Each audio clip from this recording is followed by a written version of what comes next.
Rail यात्रियों के लिए सबसे बड़ी खबर लेकर आए हैं। ट्रेनों में सफर करने के दौरान एक समस्या ऐसी है जो सालों से लोगों को परेशान करती आ रही है। समस्या ये कि जब भी आप रिजर्वेशन कोच में टिकट लेकर सफर करते हैं तो लोगों की भीड़ लग जाती है। अपने बर्थ पर सोना तो दूर की बात है, इस भीड़ के कारण आप ठीक से बैठ भी नहीं पाते और ऐसा लगता ही नहीं है कि आपने इस सीट का रिजर्वेशन कराया है। अब ये भी जानिए कि ये भीड़ लगाने वाले कोई और नहीं होते हैं बल्कि वेटिंग वाले यात्री होते हैं।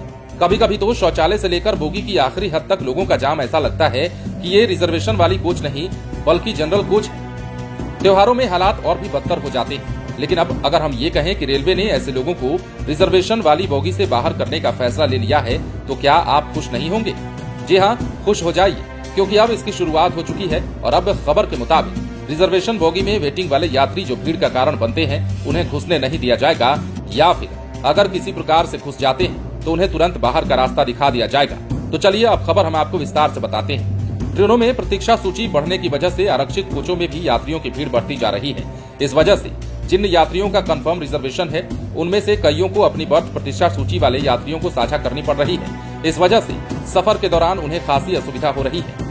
कंफर्म टिकट वाले यात्रियों की इस समस्या को देखते हुए उत्तर मध्य रेलवे के प्रयागराज मंडल ने विशेष जांच अभियान शुरू कर दिया है। अभियान में पहले दिन सुबेदारगंज स्टेशन पर मेरठ जाने वाली संगम एक्सप्रेस के स्लीपर कोच से प्रतीक्षा सूची वाले 15 यात्रियों को उतारकर उन्हें जनरल कोच में भेजा गया। इस बीच प्रयागराज जंक्शन पर सीनियर डीसीएम हिमांशु शुक्ला के नेतृत्व में यात्रियों की बैठक हुई। स्टेशन निदेशक कक्ष में आयोजित बैठक में तमाम विभागों के अफसरों और कर्मचारियों ने शिरकत किया।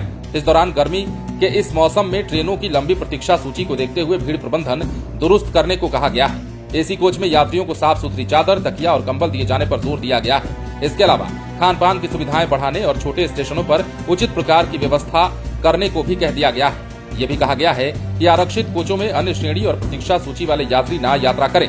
यह भी कहा गया है कि प्रमुख स्टेशनों पर रेलवे का चेकिंग स्टाफ आरपीएफ के सहयोग से प्रतीक्षा सूची वाले यानी कि वेटिंग लिस्ट वाले यात्रियों को अनारक्षित कोच में जाने को कहें। बैठक में तमाम अधिकारी मौजूद रहे और इस बैठक के बाद जो फैसला लिया गया या जिस प्रकार संगम एक्सप्रेस में वेटिंग वाले यात्रियों को रिजर्वेशन वाले यात्रियों से दूर किया गया, उसे देखकर अब ऐसा लगता है कि भारतीय रेलवे पूरे देश में ये सिस्टम खत्म करने जा रही है कि अब रिजर्वेशन कोच में वेटिंग वाले यात्री भी सफर करेंगे। और ऐसा अगर हो जाता है तो यकीन मानिए देश भर में रेल से सफर करने वाले या फिर यूं कहें कि रेल से सफर करने वाले लंबी दूरी के जो यात्री हैं उन्हें बड़ी राहत प्रदान की जा सकती है। ऐसा अब होने भी जा रहा है क्योंकि इसकी शुरुआत अब प्रयागराज से हुई है और संगम एक्सप्रेस में जिस प्रकार यात्रियों को रिजर्वेशन कोच से हटाकर उन्हें उनके असली कोच में पहुंचाया गया है, इसके बाद ये कहा जा रहा है कि भारतीय रेलवे तमाम ट्रेनों में देश में जितने भी ट्रेनें चलाई जाती हैं और जिनमें रिजर्वेशन कोच की सुविधा है उन तमाम ट्रेनों में इसकी शुरुआत करने जा रही है। और इसके साथ ही रिजर्वेशन कोच में वेटिंग लिस्ट वाले यात्रियों को अब घुसने नहीं दिया जाएगा, या फिर यूं कहें कि अब रिजर्वेशन कोच में जो सीट आपने बुक कराई है उस सीट पर कोई दूसरा नहीं बैठने आएगा, क्योंकि वेटिंग लिस्ट वाले